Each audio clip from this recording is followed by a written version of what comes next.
Welcome back to the Life's a Garden podcast. To all you working folks out there, happy Labor Day. And to all you currently on unemployment and who spent the majority of the last year suckling off the stimmy checks, happy Monday to you. Because if you think about it, I mean, for those people, it's basically just been a labor year, am I right? I mean, I must say, I should say this.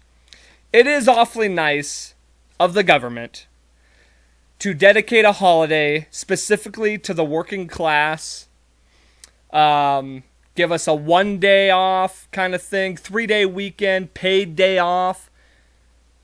All while simultaneously having a $7.25 minimum wage and no sick pay days and no mandatory paid vacation days for all employees. Good on you, government. Thanks for the single day off. Oh, it's going to be a good episode today. I'm already fired up.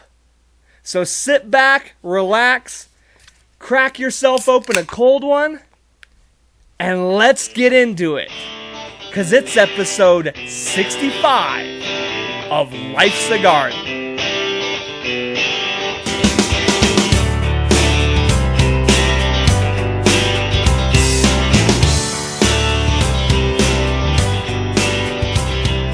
Oh, yeah! I'm feeling it today. Thank you very much for tuning into the podcast. Always appreciate it. Make sure you hit that subscribe button. Follow the podcast on all platforms. Give us a like, give us a share. It does help out the podcast when you do that. That tastes good. Who doesn't like the taste of a nice cold beer? I'll tell you who. Pussies. Pussies and recovering alcoholics. They are not pussies.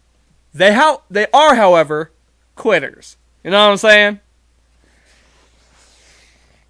So, I actually want to start off with, so while I do feel really good today, actually, like, I'm on fire today. I feel like, I don't know, I'm just charged to do the podcast. Last week, I didn't really feel like that. I mean, I listened back to the episode. It really wasn't that bad.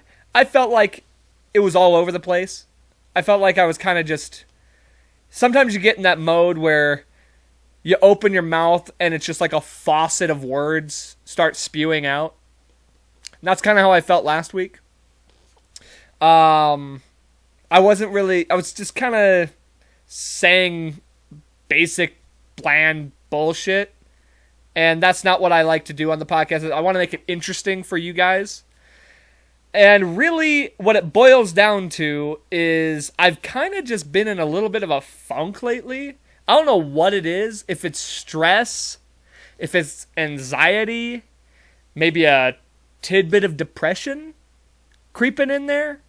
Which, don't get me wrong, I'm not a depressive person. But sometimes it creeps in and you really can't do anything about it. Now, most likely, it's stress. I talked about it last week, a little bit of the monetary stuff stressing me out. I mean, I had shows, I had just a lot of stuff going on, and I think it all kind of overwhelmed me. It could have, the reason I say depressed is, and this sounds crazy, but it could be because... You know, I had a really jam-packed couple of weeks, and the money caught up to me, and then I decided personally I'm going to take a step back. I'm going to chill out on spending the money, kind of recover a little bit, and therefore maybe I got a little depressed because all the excitement wound down, and I was just kind of back to my mundane, boring existence of just not doing anything. But I say stress, and I definitely think it's stress, because, and here's where the real thing comes from, is I've been having nightmares every night And I only truly get nightmares on a nightly basis when I'm stressed. It's usually, stressful dreams. Me running from things or terrifying things. The nightmares could also be a product of the fact that I did just start watching the Batman the Animated Series when I go to bed. And so every night I'm awoken to the horror laughter that is the Joker screaming at me through the TV. So could be that, the nightmares. It could just be because, I got Two-Face cackling in my sleep. I'm not even kidding. I woke up, and it's a great show. I haven't seen it since I was a kid, so I just been starting to watch that when I go to bed. I like to have something to watch when I'm falling asleep. And no joke, twice I woke up. First time was to the Joker just and I'm just like, and the other time was to Two-Face for the first time seeing his like disfiguration, and the voice actor who did him didn't hold back. It legitimately sounded like something out of a horror film. And he's screaming bloody murder, and I wake up and I'm just like, yeah, that will terrify anybody waking up. So I'll let you be the judge. If it's stress that causes the dreams, or if it's the Joker. Could be both, perhaps. I don't know. Anyway. Yeah, so I've been kind of in a funk. Even the last couple of days. Like, it's been probably since last week. A lot of it had to do with the shows. Getting a little stressed out from that. Like I said before, the money thing. And then it's like, I don't know. This whole last week, I just been kind of just being a piece of shit, really. If I'm being honest. Just not really doing anything. Not just coming home from work, sitting around watching TV, cooking dinner, and not really doing anything. I haven't been working out either. Like, I was on a good workout regimen. I haven't worked out in a good while. I'm eating nothing but pizza and Taco Bell. So that could definitely be affecting my mood. And the bummer of it all is I got a perfectly good gym in the other room just collecting dust. And all it takes on my part is a little bit of effort just to get up and go do the damn thing. And I know that. And that's even more depressing, is the fact that I control the fate of that. All I got to do is put in the effort. And I'm not doing it. So that definitely doesn't make me feel good. That not only am I not working out, but I'm the cause of my not working out. I'm being anti-helpful. It's just Carb City over here. So that could have a lot to do with it. I did tell myself yesterday that I was going to allow myself to go out tonight. I've been a good boy. I've kept the spending in check. I haven't gone out. I haven't been drinking or nothing. Going out partying and spending money and even going out and having, dinner.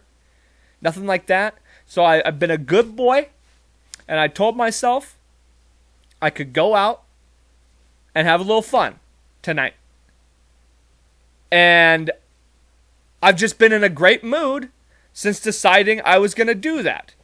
Now, tell me I need therapy without telling me I need therapy. You know what I'm saying?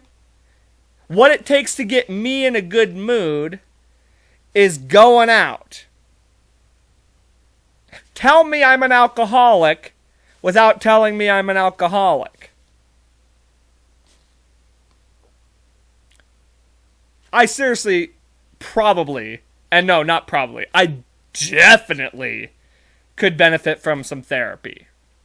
But for now, I'll stick with just unleashing all of my angst onto you. How's that sound? Makes for good content. Listen to me just sitting here talking about my mental health. You'd think, what am I? An Olympic athlete? With all this mental anxiety and depression and stress, you'd think I was in the Olympics or something. Thank God that shit's over. For real. How boring, by the way, are the Olympics?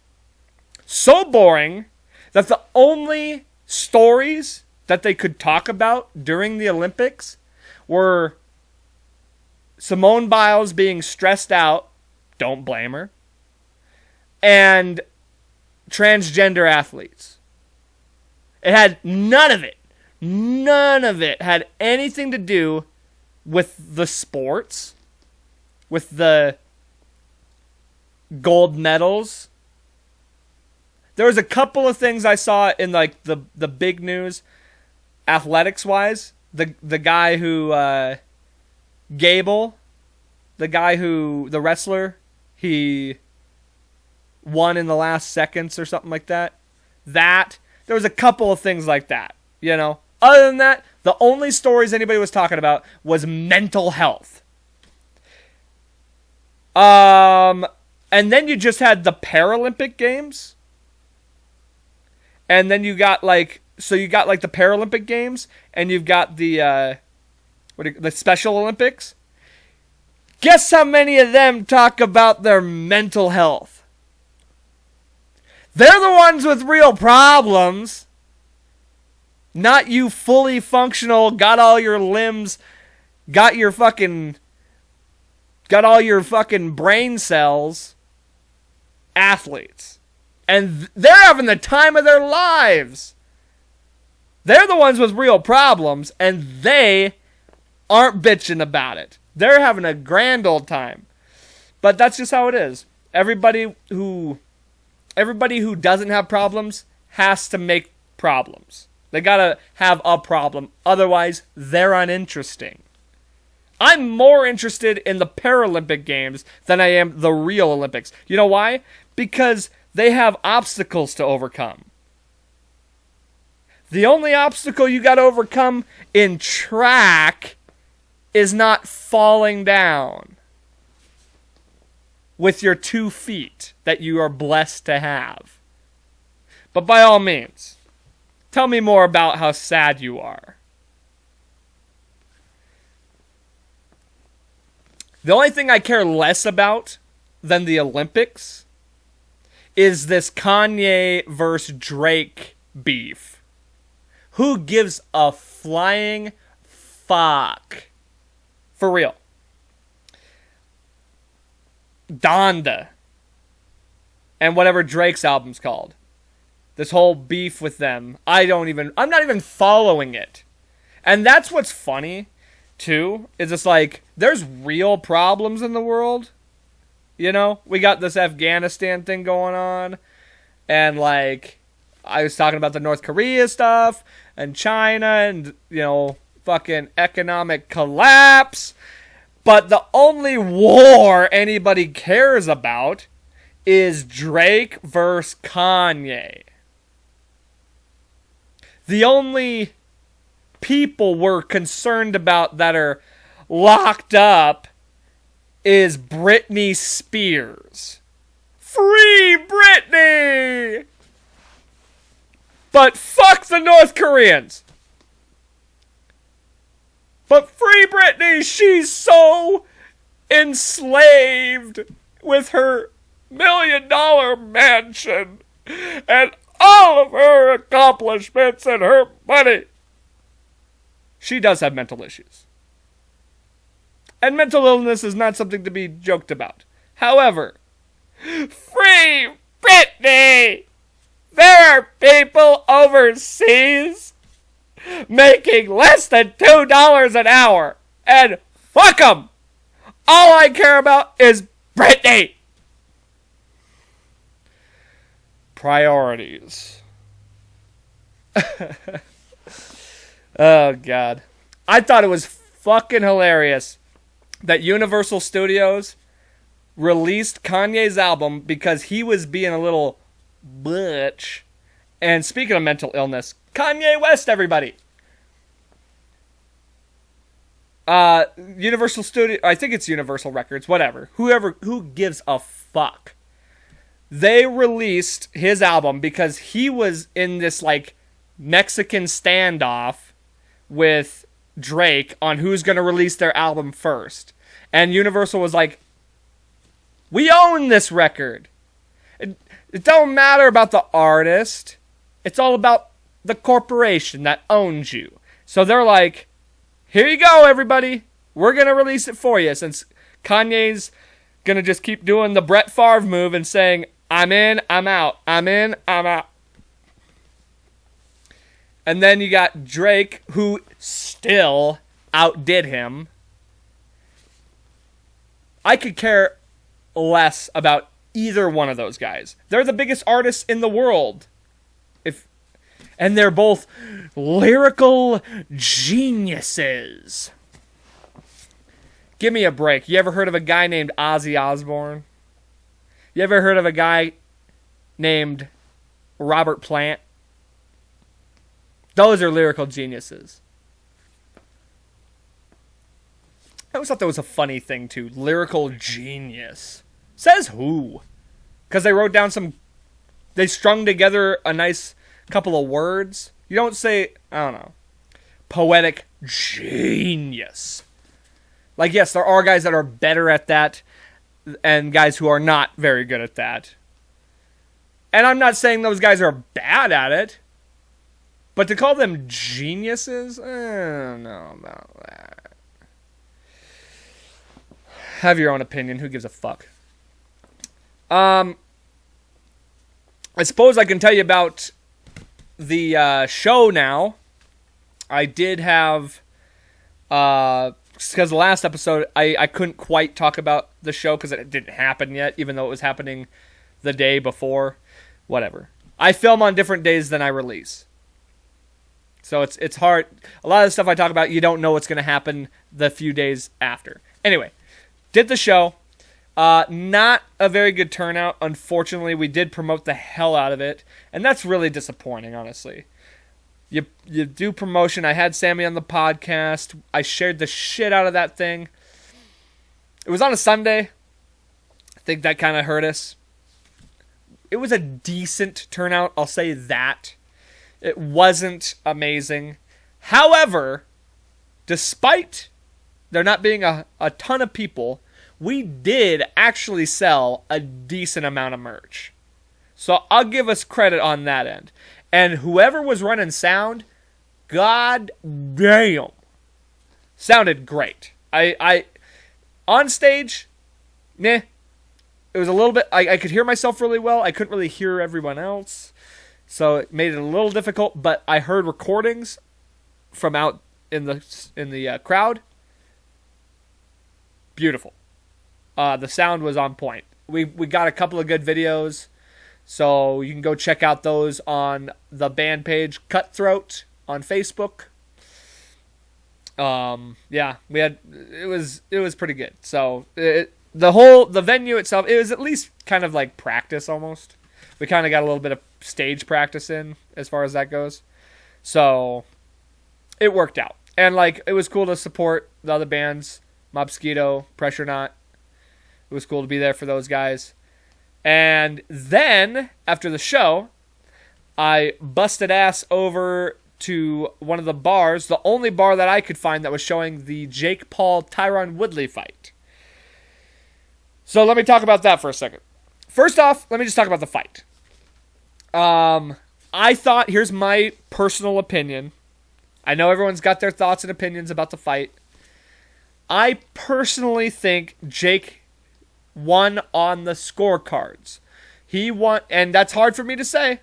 Because it's not that I don't like Jake Paul. I really don't have a problem with him. I give him credit. He's stepping in there with warriors. Like, don't get, like, Nate Robinson, whatever. He's an athlete, totally outclassed.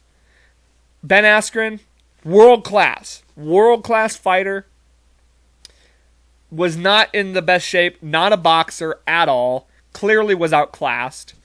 But then now you got Tyron Woodley. You put Jake Paul in with Tyron Woodley, who is a world beater. The guy is a 5-time welterweight champion in the UFC, is well known for his boxing. He has a wrestling background, but well known for his boxing. And give it up to Tyron. First time in a boxing ring, as far as like a professional boxing bout or exhibition, whatever you want to call it. He looked good. Like, he really did. He looked fine. He didn't gas out at all. Tyron was putting on the pressure the entire time. Had Jake off his back foot for the most of the fight. Threw some good punches. He was the only one between the two of them that landed a clean enough shot to wobble the guy. He got Jake staggered. But if you look at boxing at a technical level, Jake Paul won based on strikes landed. And, I agree. I agree that Jake won the fight. I agree that it should have been a split decision. Because Tyron... See, here's the thing. On the judges' scorecards, Paul won. If you look at it as just a fan, you would say Woodley won. Personally, I think based on a fight, if you're looking at like a fight, I think Woodley won. Like I said, he's the only one who actually managed to... It wasn't a knockdown, but he stunned him. He stunned Paul, got him wobbled, got him shaken up, and he landed more... I think Woodley landed more significant strikes. And I also think that... Well, and then, he had the pressure. He was stepping toward Paul, backing him up for most of the fight. I think if you... And Tyron did not look gassed. He looked like he didn't really take a lot of damage. He didn't look gassed out. And Jake did. Jake looked like he was really exhausted at the end of that fight. So if you look at it like a full fight, I would say Tyron won. If you look at it from a boxing technical standpoint, Jake Paul won. And that's what they score. So I don't disagree with it. You got to give it up to Jake Paul, man. He stepped in there with a killer. He went 8 rounds with the guy. It was a split decision. And what are you going to do? It was in his hometown. Yeah, the judges might be a little biased. It is what it is. Tyron got paid. And Tyron didn't get knocked out. He looked good. He's not a boxer. He's an MMA fighter coming into a boxing ring. And he looked fine. And he got paid. He didn't win, which sucks, but he's not a meme. He didn't turn into a meme. If anything, Jake Paul got turned into a meme because the only memes I'm seeing is Paul against the ropes. So I'd say Woodley ended up coming out pretty good after that. At the bar, okay? So I had a few drinks at the show, so I'm already, I'm feeling it. I'm a little warm, let's put it that way. I'm just chilling, and it was awesome because it was dead. Nobody was there watching. Like, it was halfway full. Let's put it that way. There was a good amount of people there watching the fights, but it wasn't like standing room only. I walked in, got myself a table. I'm sitting there with TV right in front of me watching the fights. And everyone's kind of chitter-chatting around. Like, I'm kind of making small talk with some of the tables nearby. I'm by myself, so I'm just like, oh, that was a good shot. I'm just kind of talking. Here's the thing. I'm not going to sit here and act like I'm this expert fight fan. Like, I am a fight fan, and I've seen a lot of fights. I think I've watched enough and listened to enough commentators, and, I've listened to a lot of Joe and a lot of Brendan Schaub. I understand it better than the casual fan. Let's put it that way. I'm not an expert by any means, but I know a decent amount. I'm pretty well versed. This chucklehead behind me, like a table down, some fucking southern motherfucker, all I hear is him, hit him!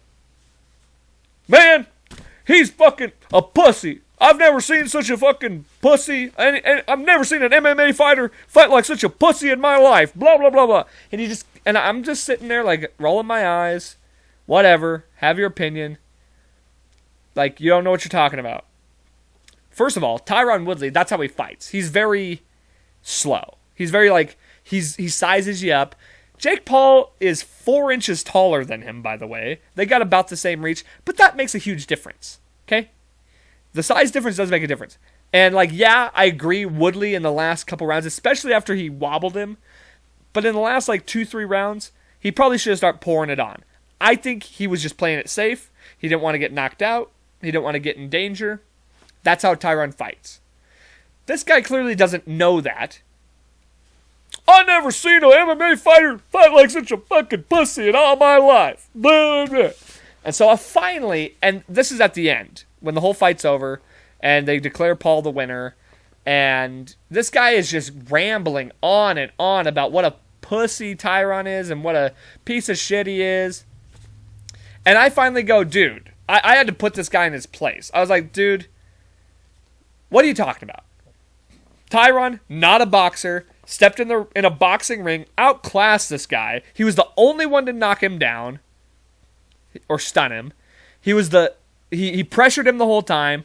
He got a split decision in the end. Yeah, he wasn't ultra aggressive. That's not how he fights. You don't know what you're talking about, dude. And I was like, and Jake Paul is 4 inches taller than the guy. That changes the game, believe it or not.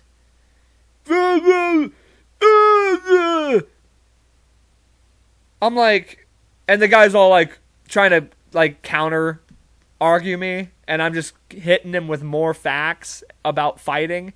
And finally he's just like, I'm just like, yeah, shut the fuck up. So, but that's my take on the fight. You know, I thought Jake Paul won the fight. It is what it is. Take it how you want it. You know, I'm not. It's not my favorite thing that's happened. You know, I was definitely rooting for Woodley. It is what it is. Move on, and there shouldn't be a rematch. That's my opinion. Oh, let's see. So here's something I've wanted to talk about actually for a while, and this kind of goes a little bit back to what I started talking about in the beginning, with feeling like kind of in a funk. And that's not necessarily like a new I want to talk about it as a broad spectrum, okay? Because I have felt like this for a while, okay? Now, I look back to myself in high school, and I don't know. I had this kind of don't give a shit attitude. I kind of had this like, I don't want to say swagger, but like, I really had this like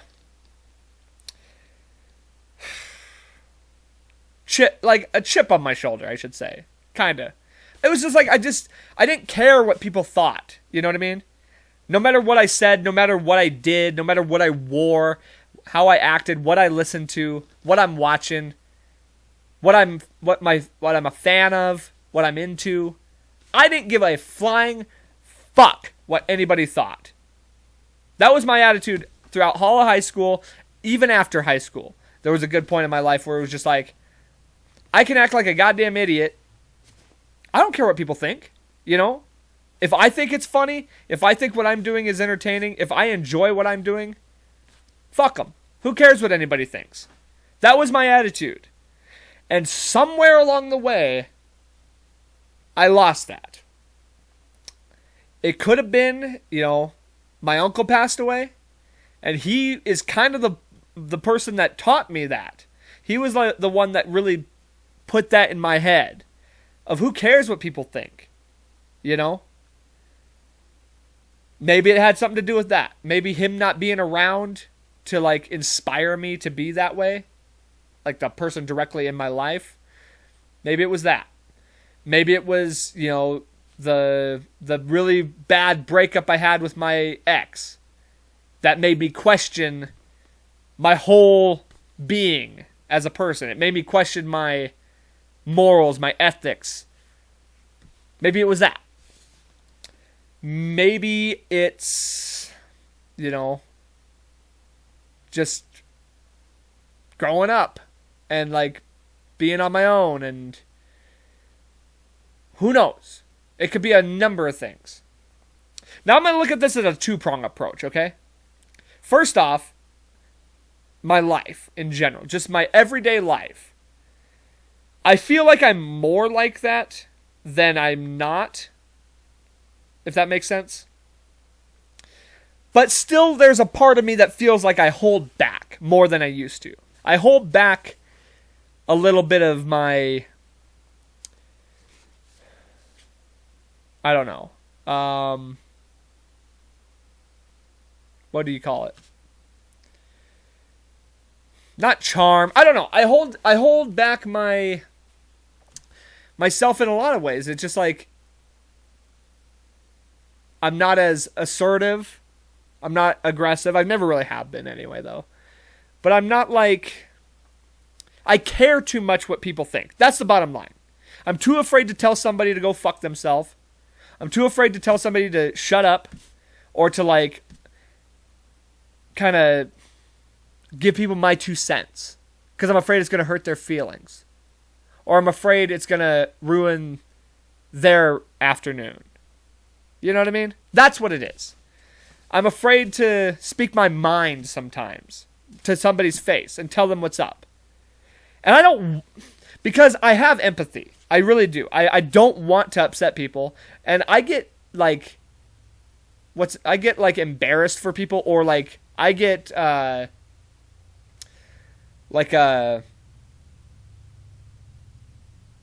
empathy for people by proxy when I see somebody else talk down to somebody, or, get in somebody else's face, or throw, just, not be, belittle somebody, I guess. And I'm not saying I want to belittle people. I'm just saying I'd like to be a little more assertive and like tell people what's up. But even the people who I don't care about, who I know I'll never see again, the people who are assholes, I don't, I'm not willing to do that as much, because I feel like I'm going to hurt their feelings when they'd be more than happy to hurt somebody else's feelings. You know what I mean? Me saying this right after I just got done telling you about how I told the guy to fuck off about fighting. Whatever. But it's true. Like, I really do feel that way, and I don't know what it was that took that away from me. But I really want to try and get that back. That confidence. That's what it is. Confidence. I've always been a confident person. I've always felt confident about myself. And I feel like I've lost that. Like, not all of it, but I've lost a decent amount of it. I don't know where. I don't know why. I don't know how. All I know is I want that back. I don't know how. Maybe therapy is the answer to help me finding that back. Maybe I just need to take a DMT trip. Who the fuck knows? But whatever it is, I want that confidence back. All of it. Not just a portion of it. I want it all back. Here's the other side of the coin. When it comes to the podcast, okay, I've really noticed a lot lately that I beat around the bush a lot. I don't like to vocalize my full opinion about certain things. And when I do, if you've noticed, I backtrack a lot. I try and like salvage everybody's feelings in some way or another. Like if I'm stating a point that's going to upset one group, I backtrack and I kind of like make it all right, which is good. You don't want to have, I really don't want to. I want everybody to enjoy watching this. However, I have opinions that I hold true to myself, and I should feel comfortable expressing them. Now, where that comes in is cancel culture, and it's 100% the truth. This whole movement of rats who are willing to throw people under the bus and ruin their lives and ruin their careers has truly made me more self-conscious about saying my opinions. Now, it's one thing, there certain things that you don't do and say. We know that. I'm not going to sit here and spout racial stuff and be, I'm not going to sit here and promote, violence and propaganda and things like that. There are certain things that we all know that we don't do and say. However, I feel like a lot of people have been hushed to their own opinions just because they don't comply with what certain people, what their opinions abide by. They don't agree upon opinions. And because opinions clash, because they think they're right, they can affect you. And they can come after you. And the problem with that is, like, I sincerely would like to see my band become successful one day. The last thing I want is somebody coming on this podcast, digging up some crazy shit I said, which I'm sure it exists already. Digging that up and making me look like some asshole and getting me and my band canceled. That's the world we live in today. A bunch of snitches. Now here's the thing. If you come on here and cancel me, guess what?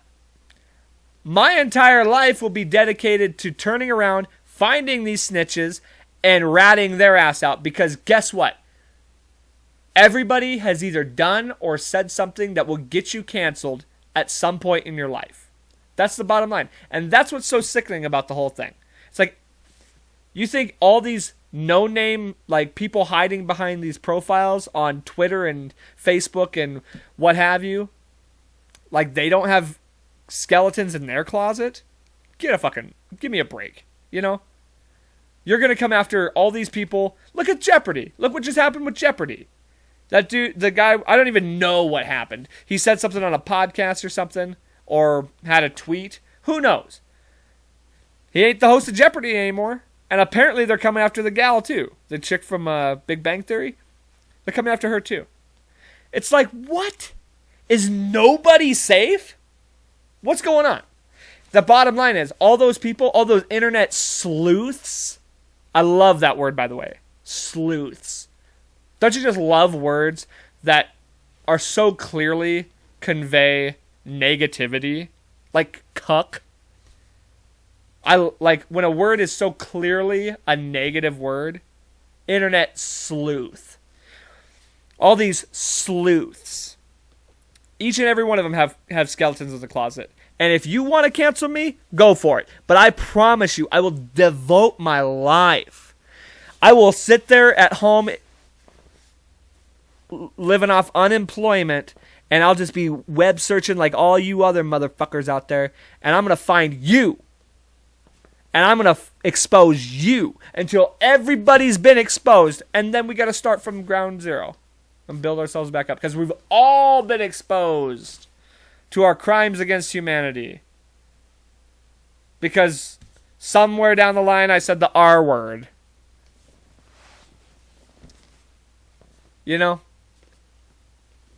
Whatever. Because maybe I said something offensive about a certain subculture. But that, seriously, I'm not even joking. I'm nobody. I'm nobody. Who's watching this? 20 people? I'm nobody. But somewhere down the line, if I became successful, or if I rose in the ranks at my job and became a CEO or some bullshit like that, yeah, they could come after me then. Take my livelihood away. And it really makes you walk on eggshells when you're doing podcasts. And I don't like that either. We should be free to express our opinions. It's one thing to, obviously, like I said, there's certain things you do and do not say, but to have your own opinions, nothing wrong with that. You shouldn't be afraid to express your opinions. And I'm going to start getting back to that.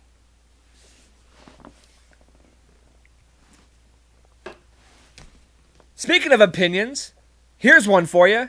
here's a personal opinion for you. This milk crate challenge. All right? You've all seen it. You know what I'm talking about. If you don't know what I'm talking about, just type in milk crate challenge on YouTube. Now, I'd show you myself. I would look at some milk crate challenge videos myself. But unfortunately, I'm too scared that YouTube will take down my video because it promotes risky behavior. Even though, guarantee you can go watch those on YouTube right now.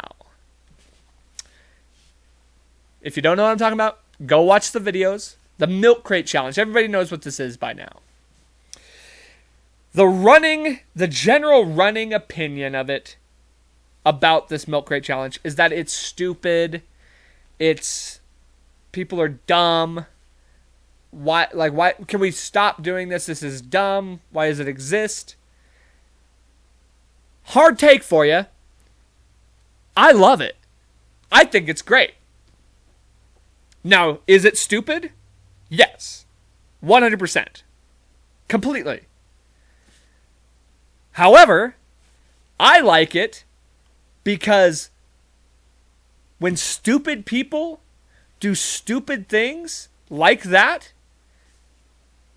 they deserve it.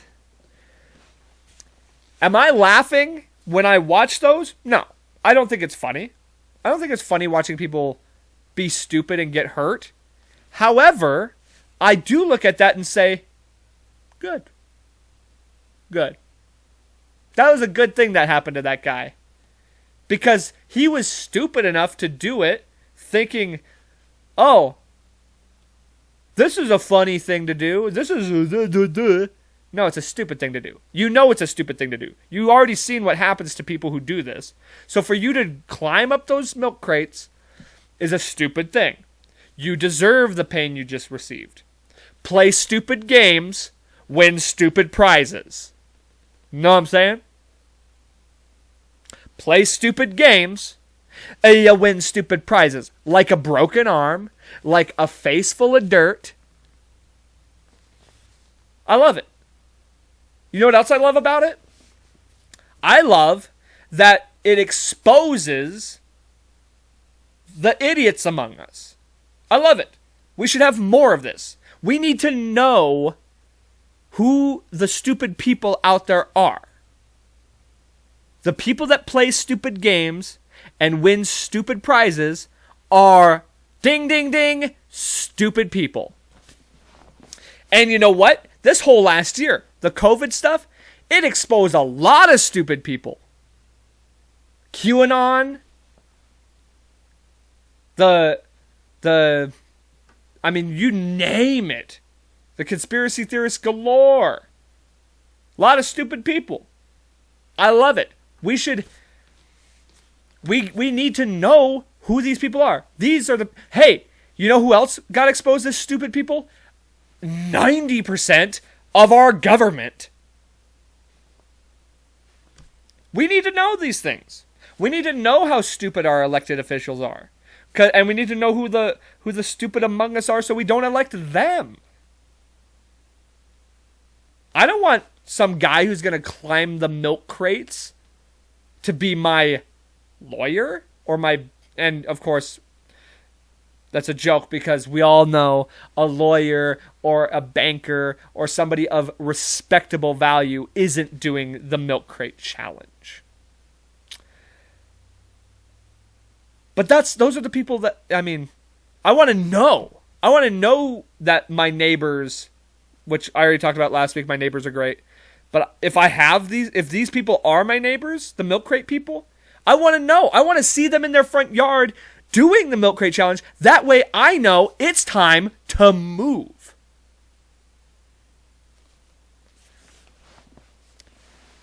What a stupid game you play to want to climb those crates.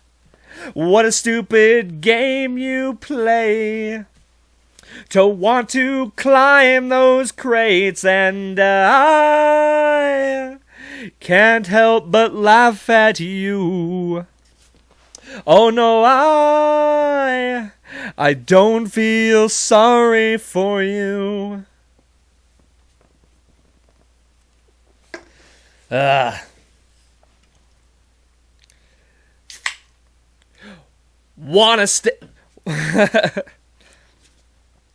Wanna stack ya, wanna climb up ya, wanna fall off ya, stupid crates.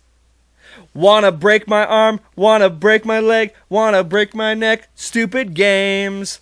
I can't help but laugh in your face. I can't help but not care that you got hurt. You're climbing those crates. You're climbing those crates. Deserve what you get. Stupid games. Stupid games. I'm a lyrical genius. How's that for a hot take? I love it. Oh, yeah. Also in the news, Joe Rogan catches COVID. Yeah, so Joe Rogan, my muse, my master, my muse, Joe Rogan, he came down with the vid. He said he was sick for a day. Took a bunch of the antibodies and all that, all the medicine, and he's fine. The guy has more money than God. The guy has access to all the medical anomalies in the world. Hey, who'd have thought? He's fine. That didn't stop all the internet sleuths, and it didn't stop the media, most importantly, from getting on board of the train and deciding it was time to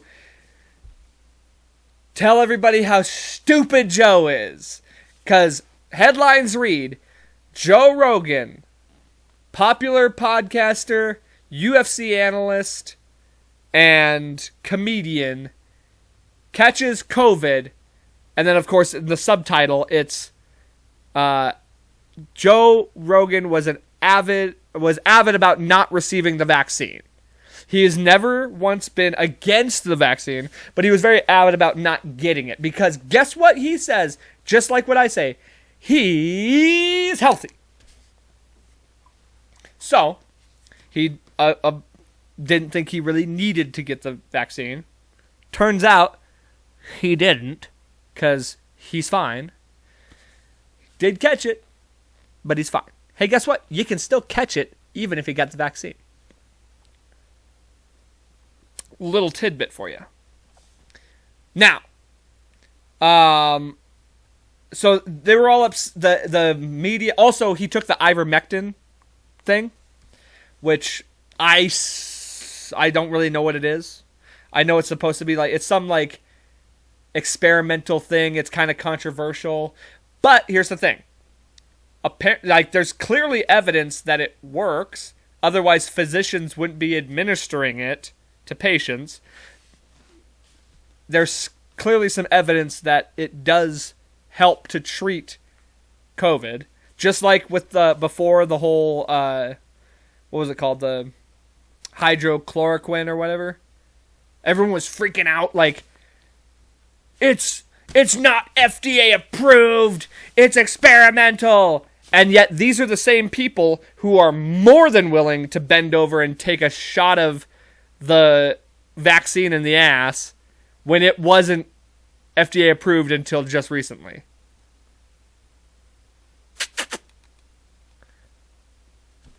Also, dude, the internet, the media seriously drives me insane.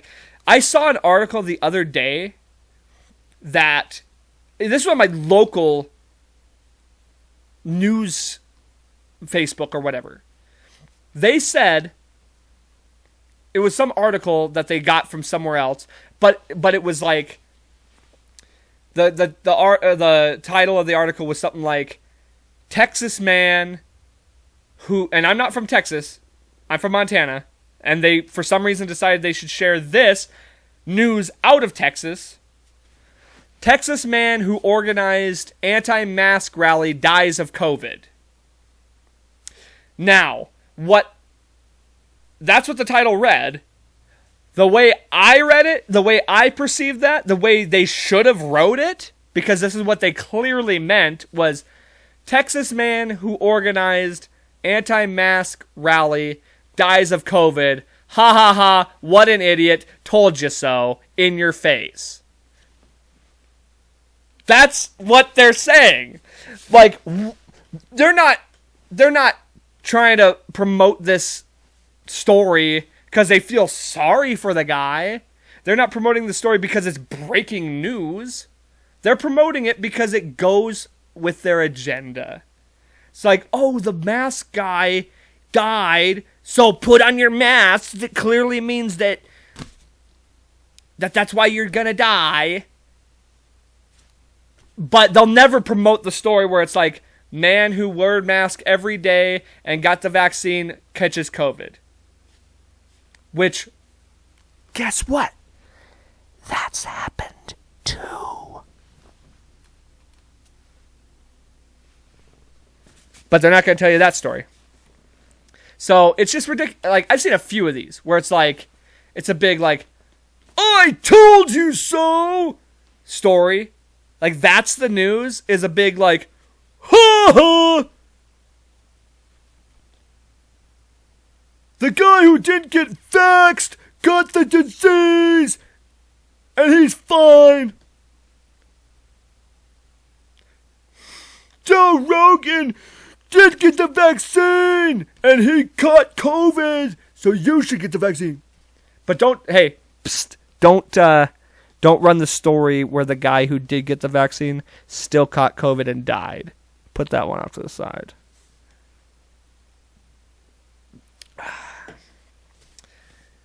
Fuck the media. That's all I gotta say. Let's see. I will close with this. So, actually, last week, I talked some football. Nonsensically just rambled about a few, like, small stats about the Broncos, which, unless you're a Broncos fan, you don't care about that. Don't blame me. I'm not going to sit here and listen to anybody else talk about their team. What I will talk to you about, which is what I wanted to talk about last week, but my brain was so scattered and all over the place that I just didn't think about it. Fantasy football. I will talk about some fantasy football with you guys. So, I saved this for the end because for anybody who doesn't care about football, might as well shut it off now, because that's what I'm going to close with. Now, I already had one of my fantasy football drafts. I had one. Most people already have done theirs because the season's right around the corner. But I'm going to share some of my perspectives on this year's fantasy football. Might not be tips for anybody or anything, but these are just my opinions and then the way I'm looking at this year's fantasy football. So clearly, I'm big into football. I'm a big fan of football. I don't know much. I'm a smart guy. I'm not very well educated on a lot of things. One of the very few things I am highly educated on, that I know a ton about, is football. I know a lot about football, and I feel like I have a lot to share with that. Clearly, I'm a big fantasy football guy. I go all out. I get the magazine. I read this sucker front to back. I already spilled some sauce on it, but it's got Patrick Mahomes on it, so fuck them. And then I even go as far as I write down my own picks and stuff like not my picks. These are like the guys I'm targeting, and I highlight guys in here and stuff. So Like I said, most people already have done their drafts this year, so this isn't really for anybody unless you haven't done a draft. Also, by the way, I have a draft today when this comes out, so hopefully none of the guys in my draft watch this and catch on to my like strategies. It's all right because I promise you they don't, because not a lot of people watch this. But anyway, here's my insight. So this year, I mean, if you're an avid fantasy football guy, running backs usually are the things to go first. Usually go running backs, wide receivers. A lot of those go off the board early. This year, more than any, load up on running backs. That's my take. Because there are really not a ton of strong running backs out there. You could, if you're like late first round, you could take a reach and take, maybe a Devontae Adams or a Travis Kelce. You're guaranteed points with those guys. So, obviously, so long as everybody stays healthy. But you're guaranteed points with those guys. I recommend taking running backs even in the late first round.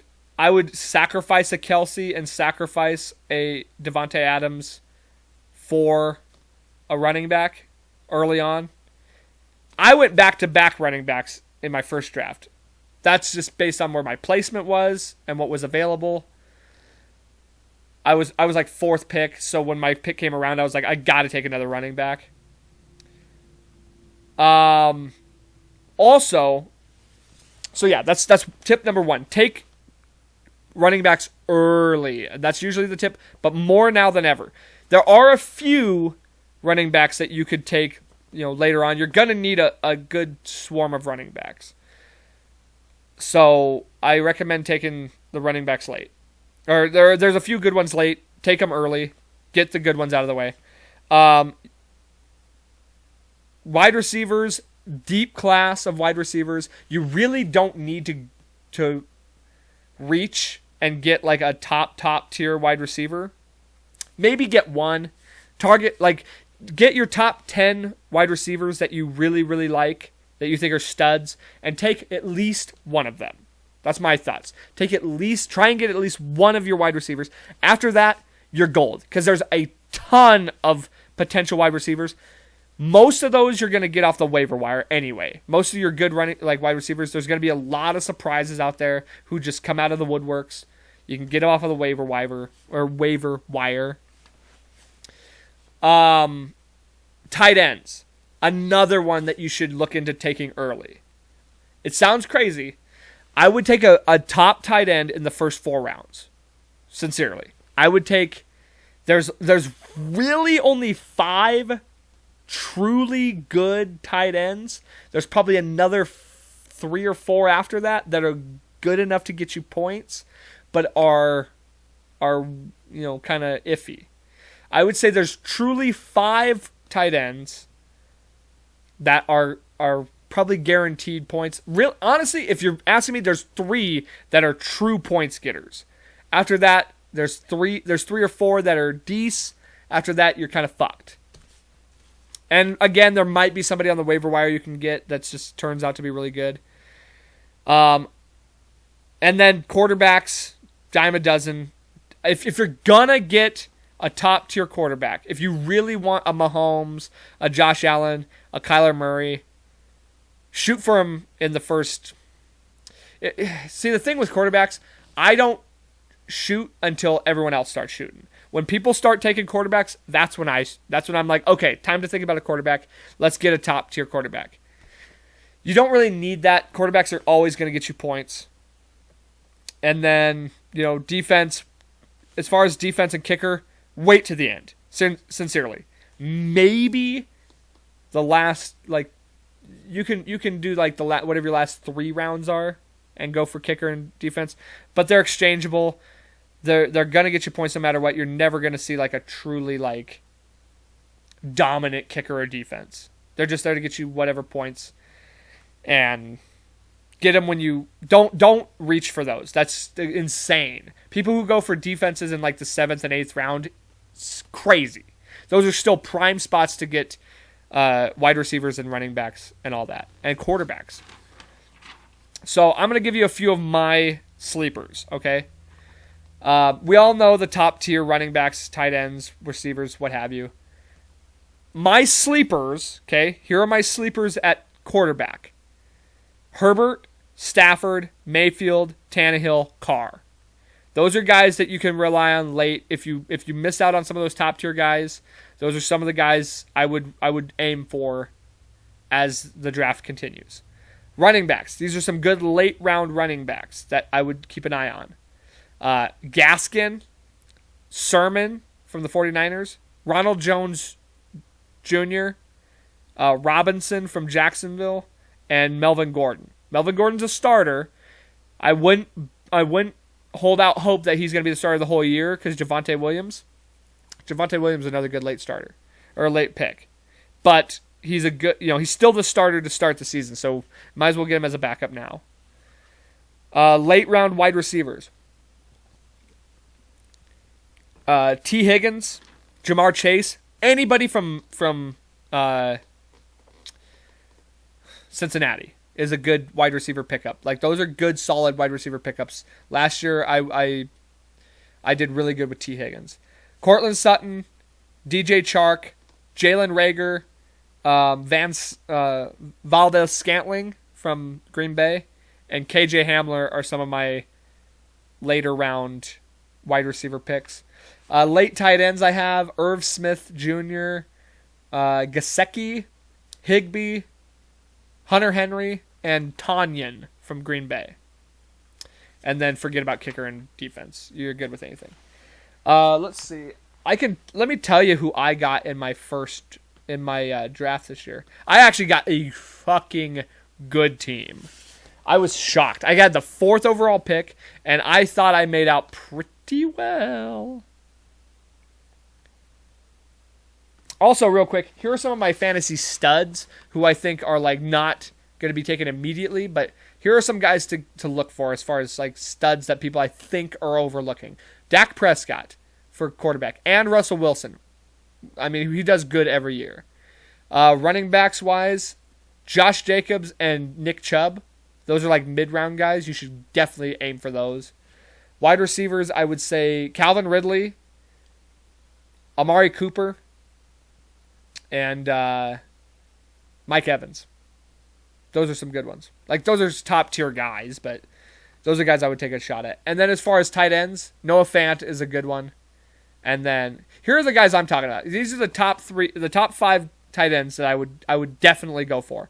Kelsey, Waller, Kittle, Andrews, and Fant.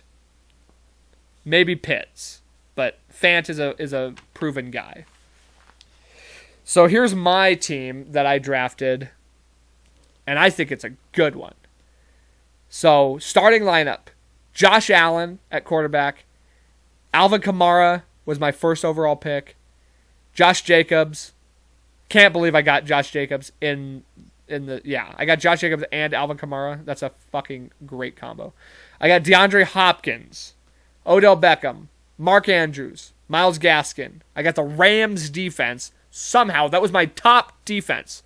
And that was like the 4th defense taken off the board. And I got Bass, the kicker from Buffalo. With kickers, here's the thing. With defenses, you want to think about their conference they're in, how hard the conference is, how many tough games they have. That's a good indicator for defense. Also think about the talent. And then kickers, you want to think about offenses that can move the ball but don't necessarily do well in the red zone. Not that the Bills are bad at that, but they just move the ball really well.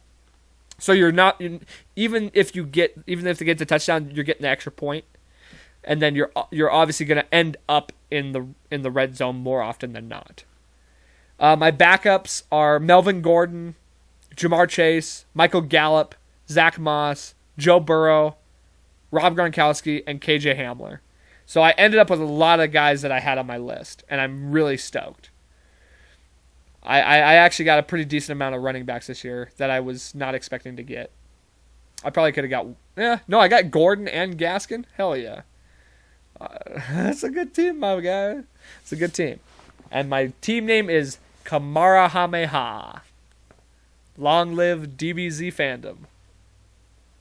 So there's my little tidbits and my strategies a little bit on fantasy football. It's pretty basic to most people's, but you get the idea. That's my inside.